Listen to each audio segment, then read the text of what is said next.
Exam అనేది start అయిపోయింది already. 11:02 అయిపోతుంది టైము, పైన చూస్తున్నారు కదా. సో టెస్ట్ అనేది ఓపెన్ చేస్తున్నాను. ఇది టెస్ట్ అనమాట. సో మనం కొంచెం కింద స్క్రోల్ చేస్తే క్లిక్ హెడ్ టు స్టార్ట్ అని ఉంటుంది. సో టెస్ట్ ఇక స్టార్ట్ చేయాలి. నేను చెప్పాను కదా ముందే ప్లాంకు పెన్ను అన్నీ రెడీగా చేసుకొని 10:45 ఉండమని. సో అందరూ అలాగే ఉన్నారని అనుకుంటున్నా. ఒక ఫ్యూ సెకండ్స్, ఎందుకంటే చాలామంది ఓపెన్ చేస్తున్నారు కదా, అయినా బాగానే ఓపెన్ అవుతుంది. నాకైతే ఓపెన్ అయింది. చూసారు ఇప్పుడు, ఇందాక నిన్న ఓపెన్ చేసినప్పుడు ఇక్కడ బ్రైట్గా కనిపించలేదు, బట్ ఇప్పుడు కొంచెం బ్రైట్గా కనిపించింది. And start and Sunday 11 AM. So నేను ఇప్పుడు క్లిక్ చేస్తే ఓపెన్ అవుతుంది అనమాట టెస్ట్. చూసారు ఓపెన్ అయింది.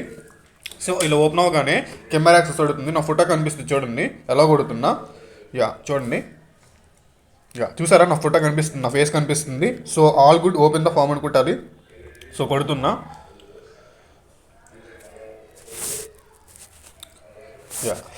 సో టోటల్ 42 క్వశ్చన్స్ అనేది స్టూడెంట్ నేమ్ అనుకుంటా. సో మేబీ చూద్దాం. మీరు అప్లికేషన్లు ఎలా ఇచ్చారో, నేమ్ అందరూ 10th ఇచ్చినట్టు ఇచ్చారు కదా, సో అలానే కొట్టాలి. నేను అలానే కొడుతున్నా. 6 digit హాల్ టికెట్స్ నెంబర్ ముందే రాసుకోమన్నాను పక్కన, అది మీరు రాసుకుని ఉంటారు. సో అది రాసుకోవాలి. రాసుకున్నాక లాగిన్ అవ్వాలి. Find the missing letter DILGLOJOR. ఓకేనా, అంటే నెక్స్ట్ ఏం వస్తుంది గెస్ట్ చేయగలరు ఎవరైనా? నేను ఈ క్వశ్చన్ గెస్ట్ చేయగలను.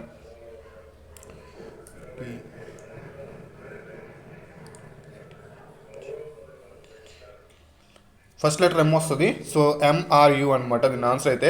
నేను ఎగ్జామ్ వచ్చేసి 11 తర్వాత పోస్ట్ చేస్తాను. బ్యాచ్ 1కి వేరే పేపర్, బ్యాచ్ 2కి వేరే పేపర్ అనమాట. సో MRU వస్తుంది అనమాట. సో ఈ సింపుల్గానే ఉంది పేపర్ అయితే, మరీ అంత కష్టంగా అయితే లేదు. ఆన్సర్ అవుతుంది, రిమూవ్ అవుతుంది. వీటి ఆన్సర్స్ ఏమి నేను పెట్టట్లేదు, ఎందుకంటే ఇది మిస్యూస్ అయ్యే ఛాన్స్ ఉంటుంది కాబట్టి. నేను ఫస్ట్ క్వశ్చన్ కొంచెం పెట్టిన అంతే. ఇది చూసారా, ఐడెంటిటీ ద ఇది ఇందులో 1 ఆడ్ అవుట్ చేయాలంట. సో చూసుకోండి, డిఫరెంట్గా ఉంది కొంచెం. ఏది డిఫరెంట్గా ఉందో. ఇది చూడండి, పర్సంటేజ్ క్వశ్చన్ ఇచ్చాడు. పర్సంటేజ్ అది లాభ నష్టాలు అనమాట, ప్రాఫిట్ అండ్ లాస్. అలానే కాలం అండ్ వర్క్, కాలం అండ్ పని అంటే డిస్టెన్స్ అండ్ టైం అనమాట. సో అది అందులో క్వశ్చన్ ఇచ్చాడు. నెక్స్ట్ ఈ మిర్రర్ ఇమేజ్ ఇచ్చాడు, సూపర్ అసలు. ఇది కూడా మీకు కనిపించకపోతే కొంచెం జూమ్ చేయండి, ఇది జూమ్ అవుతుంది చూసారా. ఎగ్జాక్ట్గా మీరు ఇది జూమ్ చేసుకోవాల్సి ఉంటుంది. సిస్టంలో అయితే పెద్దగా ఉంటుంది, ఫోన్లో అయితే మాత్రం జూమ్ చేసుకోవాల్సి ఉంటుంది. ఓకేనా. సో నేను ఇంతగా లెంత్ చేయను, క్వశ్చన్ అలా స్క్రోల్ చేస్తున్నా. నెక్స్ట్ ఇయర్కి పేపర్ అనేది యూజ్ అవుతుంది. పేపర్ అయితే అంత కష్టంగా అయితే లేదు, ఈజీగా అనిపించింది ఫస్ట్ 10 క్వశ్చన్స్కి అయితే మాత్రం. నేను క్వశ్చన్ అయితే చదవట్లేదు, మీరు తర్వాత అనేది రాసుకోండి. తరగతి గది బ్లాక్ బోర్డ్ పాఠశాలను వివరించే వెన్ చిత్రాన్ని ఎంచుకోండి. తరగతి గది బ్లాక్ బోర్డ్, వెన్ చిత్రాలు కూడా ఇచ్చాడు. ఇది కూడా సూపర్ క్వశ్చనే, ఈజీగానే ఉంది. Find the missing number 20, 19, 17. Next ఏం వస్తుంది గెస్ట్ చేయండి. ఫస్ట్ 1 నెంబర్ రిమూవ్ చేశాడు, తర్వాత 2 నెంబర్ రిమూవ్ చేశాడు, తర్వాత 3 నెంబర్. 17లో 3 తీస్తే ఎంత? Answer is 15. ఓకేనా. అంటే పేపర్ మరీ అంత కష్టంగా అయితే లేదు, ఈజీగానే ఉంది. టాప్ 10 క్వశ్చన్స్ అయితే మాత్రం. ఓకేనా. సో అందించిన గందరగోళ పదం నుంచి కనుగొంటే ఓకే. క్వశ్చన్ అయితే ప్రతి క్వశ్చన్ నేను చదవలేను, ఎందుకంటే మళ్ళీ మనం పోస్ట్ చేయాలి, వర్క్ అవుతుంది. ఇది తెలుసా ఎవరికైనా? కంటి రంగు అనేది క్రింది వాటిలో దేని రంగు? The colour of the eye is colour of the black. ఇది కూడా ఈజీనే, చెప్పాను కదా. ఇది వచ్చేసి ఫిజిక్స్లో ఇచ్చాడు. ఫిజిక్స్, కెమిస్ట్రీ ఎక్కువ కనిపిస్తుంది.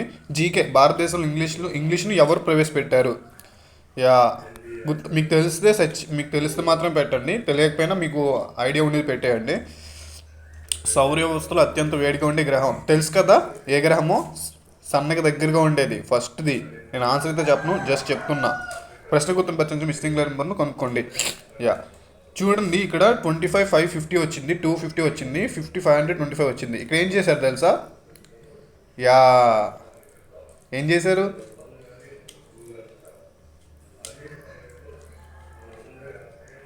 మల్టిప్లికేషన్ చేశారు. సో ఇక్కడ ఆన్సర్ ఏమొస్తుంది? ఖచ్చితంగా మీరే గెస్ చేసి టైప్ చేయండి. నేను తర్వాత ఈ క్వశ్చన్ పేపర్స్ ఆన్సర్స్ ఎవరెవరు పెడతారో చూస్తాను. కొంచెం వేరుగా ఉన్నది వెతకండి, అంటే డిఫరెన్స్. గోదావరి, మహానది, కృష్ణా, గంగా ఇవన్నీ ఒక స్టేట్లో ఉన్నాయి, ఇంకోటి ఒక స్టేట్లో ఉంది. అదేంటో మీకు కూడా తెలుసు, అదే ట్రై చేయండి. కొంచెం మళ్ళీ జూమ్ తగ్గించేస్తున్నా.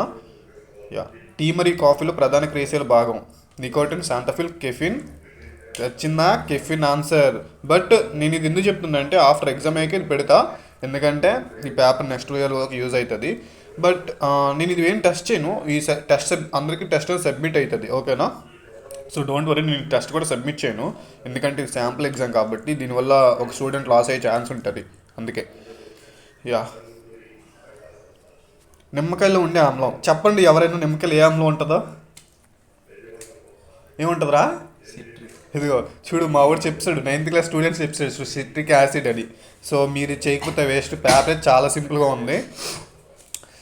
క్రింది వాటి గ్రహంలో అతి చిన్న జీవి ఏది తెలుసా? మైకోప్లాస్మా. బట్ ఇది నేను చెప్పట్లేదు ఆన్సర్, ఇది చాలా ఈజీగానే ఉంది పేపర్ అయితే మాత్రం. క్రింది కొలతలు ఏ దూరం యొక్క యూనిట్ కాదు. యా, ఇది కొంచెం టఫ్ క్వశ్చనే, బట్ ట్రై చేయండి, ఓకేనా. మరీ అంత కష్టంగా అయితే లేదు. క్రింది వాటి లాఫింగ్ గ్యాస్ అని లాఫింగ్ గ్యాస్ అడుగుతున్నాడు, తెలుసా ఎవరికైనా? నైట్రిక్ ఆక్సైడా, నైట్రస్ ఆక్సైడా, నైట్రోజనా? గెస్ చేయండి, ఓకే. మీకు ఖచ్చితంగా మీకు 10th వచ్చినవే ఇవన్నీ. 10th గుర్తువరం rate. ఇది కొంచెం కష్టమే, దీని ఆన్సర్ వచ్చేసి నేను కూడా గెస్ చేయలేకపోతున్నా, బట్ ట్రై చేయండి మీరు, ఓకేనా. రాయండి ఎగ్జామ్ అయితే, ఓకేనా. Yeah, okay. యా, ఇచ్చిన చిత్రంలో త్రిభుజాల సంఖ్య. దీనికి ఒక షార్ట్ కట్ ఉంది, నేను తర్వాత చెప్తా, మీరైతే ట్రై చేయండి, ఓకేనా. దీనికి ఒక ఫార్ములా కూడా ఉంటుంది. సో ఇలా గెస్ చేద్దాం. మామూలు మీకు ఎన్ని కనిపిస్తున్నాయి? 1 2 3 4 5 6 7 8 8 ఉంది. సో 8 కాదు ఆన్సర్. ఇంకో త్రిభుజం వస్తుంది చూసారా క్రాస్లో? యా, ఇలాగ క్రాస్లో. సో మ్యాక్సిమం 12 వస్తుంది ఆన్సరు, కానీ నేను తర్వాత ఎక్స్ప్లెయిన్ పెడతా, ఓకేనా. ఇది యాడ్ చేయాలి. ఇది యాడ్ చేయడం రాకపోతే ఇంక మీరు వేస్ట్. ఖచ్చితంగా యాడ్ చేయడానికి ట్రై చేయండి, ఇందులోనే తెలిసిపోతుంది. 333 ఉంది, 33 ఉంది, 31 ఉంది. మ్యాక్సిమం 400 లోపే ఉంటుంది ఆన్సర్. సో 702 ఎలిమిట్ చేయొచ్చు, 702 ఎలిమిట్ చేయొచ్చు. సో 362, 372 ఈ రెండిట్లోనే ఉంటుంది ఆన్సర్. మీరు ట్రై చేయండి మ్యాక్సిమం, ఓకేనా. ఇక్కడ 33 ఉంది, సో ఇక్కడ సింగిల్ 3 ఉంది. మీకు ఇంక ఇచ్చేస్తున్నా ఆన్సర్ అనేది, ఓకేనా. యా, ఆల్మోస్ట్ 33 క్వశ్చన్స్ దగ్గరికి వచ్చేసాను. క్రింది వాటిలో ఆంధ్రప్రదేశ్లో ఉన్న కేంద్రపాలిత ప్రాంతం ఏది? సో చూసుకోండి. ద ట్రైన్ యాజ్ ఇంగ్లీష్ ఇచ్చారు. The train dash as fast as the bus. So ఏమొస్తుంది? The train.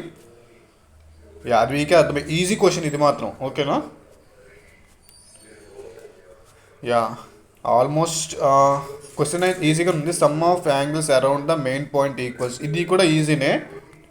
Angles between English అనమాట ఇవన్నీ. ఆంధ్రప్రదేశ్లో నుండి మొట్టమొదటి ఇది ఈజీ, అసలు చాలా అంటే అసలు నేను ఎక్స్పెక్ట్ చేయలేదు. 40 క్వశ్చన్ తీసి ఆంధ్రప్రదేశ్ నుండి మొట్టమొదటి ప్రధానమంత్రి ఎవరు అనేది. సో గెస్ చేయండి, ఇదైతే చాలా ఈజీ. నేను టెస్ట్ సబ్మిట్ చేయట్లేదు, సబ్మిట్ చేస్తే ఖచ్చితంగా నాది సేవ్ అయిపోతుంది, ఎందుకంటే నేను మంచి నెట్వర్క్లో అండ్ వైఫైలో ఆన్ చేస్తున్నా. సో ఇది పేపర్ అయితే చాలా ఈజీగా ఉంది. సో ఇప్పుడు నేను ఫ్లైట్ మోడ్ ఆన్ చేస్తున్నా, ఎంతమంది నుంచి కాల్స్ వస్తే చూద్దాం. పేపర్ అయితే చాలా ఈజీగా ఉంది. ఈజీగా 35 to 38 స్కోర్ చేసేలానే ఉంది, ఓకేనా.